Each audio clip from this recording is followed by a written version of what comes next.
Maayong adlaw sa tanan, no? Guys, sa ating mga followers dyan. Karon natong ipakita ang kalabasa. Video yung kalabasa.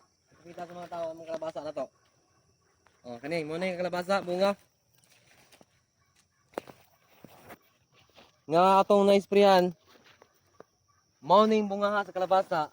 Nga atong na-sprayan, sa spray nga sa produkto karon nga bago, gagikan sa China.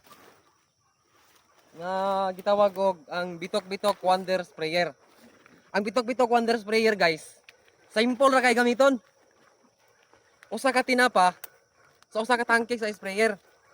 Dayon atong i-spray sa alas 7 sa buntag, tama na pod sa alas 10 sa buntag pod. O di ba, guys? Nakita ninyo ang atong kalabasa karon kung unsa kalambo ang iyang dahon o ang iyang bulak. O karon nagi isa ka bukbunga. Nakita na ko. Isa ka semana pa nag-isprayan.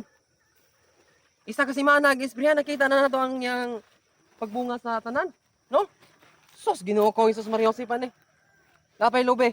Atong pagkuha pa mina mo ni spray, kuha pa ni dahon. Nakatilaw sa Bitok-Bitok Wonder Sprayer, guys. Ang resulta ni dahon o isa ka buok.